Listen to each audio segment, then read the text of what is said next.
কেমন হলো নতুন নির্বাচন কমিশন?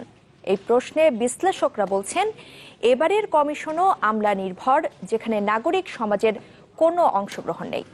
আর যাকে প্রধান নির্বাচন কমিশনার করা হলো, তাকে নিয়ে কিছু প্রশ্ন উঠেছে এরই মধ্যে। তাই সে বিষয়টিও পরিষ্কার করার তাগিদ দিলেন তারা। আমাদের সহকর্মী মাকসুদ নবীর রিপোর্ট। আমরা সবকিছু চেষ্টা করছি। রকিবউদ্দিন আমলে নির্বাচন কমিশনের প্রতি জনগণের হারানো আস্থা পুনরুদ্ধারের চ্যালেঞ্জ এখন নয়া সিইসি কে এম নুরুল হুদার কাঁধে। তাই তাকে নিয়েই চলছে চুলচেরা বিশ্লেষণ। 1973 সালে মুক্তিযোদ্ধা হিসেবে প্রশাসন ক্যাডারে যোগ দেওয়ার মধ্য দিয়ে সরকারি চাকরি জীবনের শুরু নুরুল হুদার। 1996 সালে বিএনপি সরকার উৎখাতে প্রশাসনের একাংশের কর্মকর্তাদের নেতৃত্বে গঠন করা হয় জনতার মঞ্চ।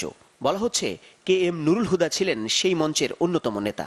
আর এ অভিযোগে 2001 সালে বিএনপি ক্ষমতায় এসে তাঁকে প্রথমে ওএসডি এবং পরে বাধ্যতামূলক অবসরে পাঠায়। হাইকোর্ট অবশ্য বিএনপি সরকারের ওই আদেশ বেআইনি ঘোষণা করেছিলেন।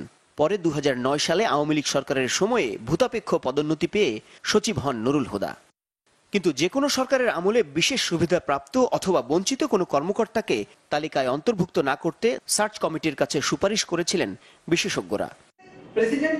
আর এসব প্রশ্ন তুলেই নতুন সিইসি কে তার অবস্থান পরিষ্কার করতে বলছেন বিশ্লেষকরা। এখন বিএনপি অনেককে ভিক্টিমাইজ করেছে জনতার মঞ্চের নামে, সেটা একটা পয়েন্ট, এটা আমরা মনে রাখবো। তবে বাছাই কমিটির একজন সদস্য আমাকে বলেছেন জনতার মঞ্চ সংক্রান্ত বিষয়টি তাদের সামনে আনা হয়নি, এই তথ্যটা তাদের সামনে আনা হয়নি। আমি মনে করি যে যিনি সিইসি হয়েছেন তারই একটা স্টেটমেন্ট দেওয়ার সমীচীন হবে যে আসলে জনতার মঞ্চ সম্পর্কে বিএনপি যে অভিযোগ করেছিল সত্যিকার অর্থে সেখানে কি ঘটেছিল। গেলবারের কমিশনে ছিলেন 3 জন সাবেক সচিব, একজন অবসরপ্রাপ্ত জেলা ও দায়রা জজ এবং একজন অবসরপ্রাপ্ত ব্রিগেডিয়ার জেনারেল। এবারও তার ব্যতিক্রম হয়নি। যদিও চূড়ান্ত তালিকায় সার্চ কমিটি 10 জনের মধ্যে নাগরিক সমাজের 3 জন প্রতিনিধির নামও প্রস্তাব করে রাষ্ট্রপতিকে। কারণ যেহেতু আগামী নির্বাচনটি সরকারের অধীনেই হবে, সুতরাং নির্বাচন কমিশনটি গঠনের ক্ষেত্রে এটির জন্য নিরপেক্ষ, স্বাধীন এবং সরকারের প্রভাব মুক্ত হয় সেদিকে আরও লক্ষ্য রাখা প্রয়োজন ছিল।